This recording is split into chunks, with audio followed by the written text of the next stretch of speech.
And blessings to all of God's children. Let's wind this thing up today. We was having a discussion about light, inner light, enlightenment.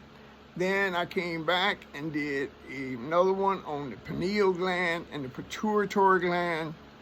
I did a number 3, demonstrating how the manifest organic presence of God is in us through speaking about these glands and their functions.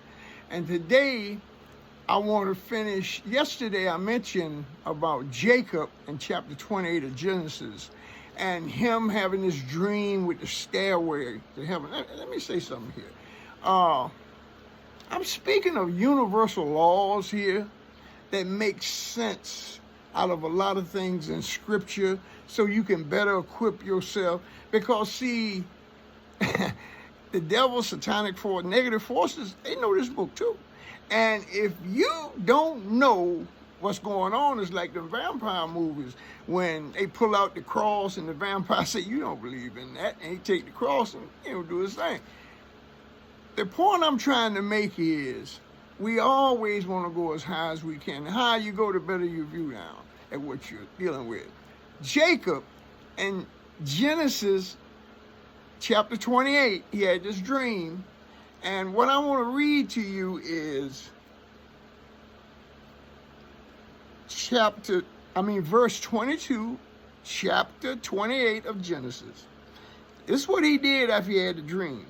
And this stone which I have set for a pillar shall be God's house, and of all that thou shalt give me, I will surely give 10th unto thee. Now, what he did, he declared that area Bethel.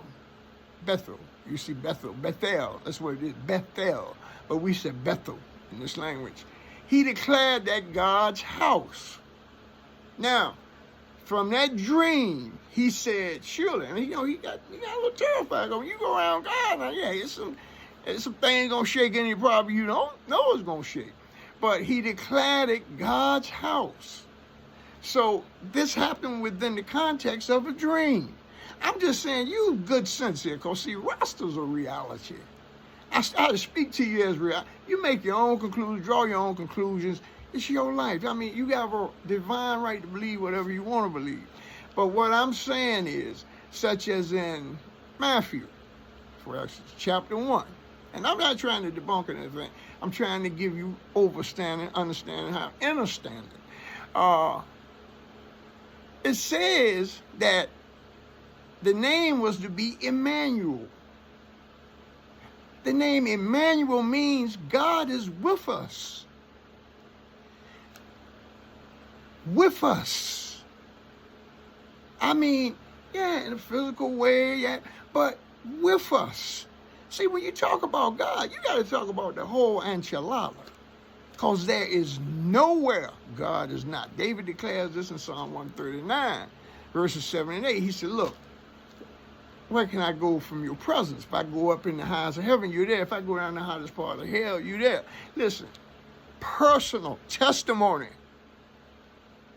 Prison is the closest physical example of what hell is. I bear witness. I spent over 42 years in those dismal crypts. Now, I'm not talking about cubs now. I'm talking about places for the dead. That is the living example of what hell is. You have excellent. No, you don't have no choice. No, you can. You can be ingenious about some things. You can. Yeah, of course. I'm saying that when we talk about hell, and I'm here to bear witness with you too, while I was in hell, God was with me. God guided me through the things that I'm speaking to you about. Now, this ain't just something I picked up last week or I saw on YouTube yesterday or something like this. I'm speaking to you because this time we must know these things.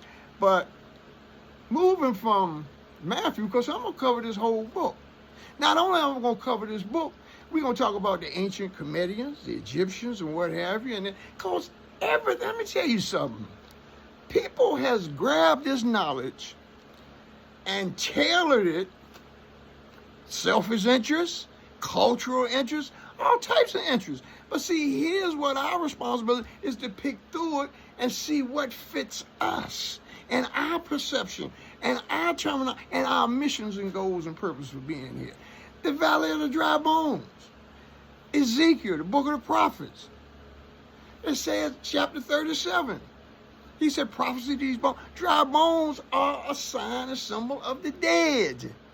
We have walking dead people around us. However, the whole valley walking through the dry bones and what was going on, no, it's not a historical event. This is another example of how we can prophesy over our bones, even through ignorance. We done lost ourselves and find out first whose we are, then we find out who we are. See, because as Christ said again, I and the Father are one. Listen, you have 9 holes in the human body. 7 of them are in your head. One more time.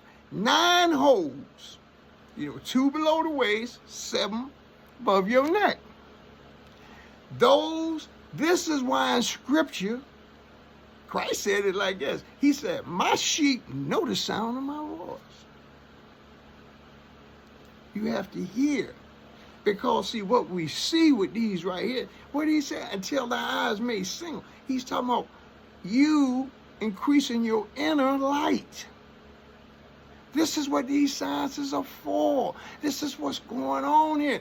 It's for us to find those tools we need to necessarily come into our original intent. We come here fully packaged, made by a perfect God.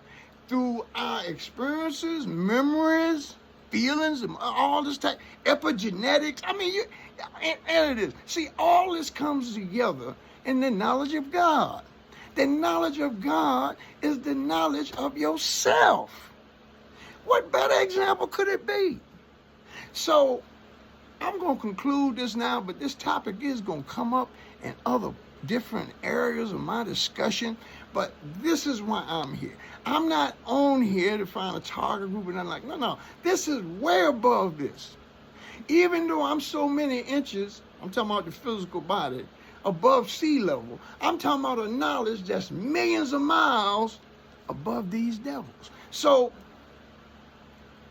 this is going to conclude this particular. You are more than the skin that you are in. Energy never dies. It changes forms. I'm saying the sciences, all the great knowledges out there is coming together to a point now to support this truth. The truth is the universal laws, astronomy, as above, so below, all this, esoteric wisdom, knowledge of thought, the Hermetic truth, which is Hermes Trismegistus, all this, we are living in a time that is coming together, and we have to be warriors to regain our righteous place and our righteous understanding of ourselves. Peace and blessings, I pray that something comes out of that, blesses you richly, and helps you find yourself.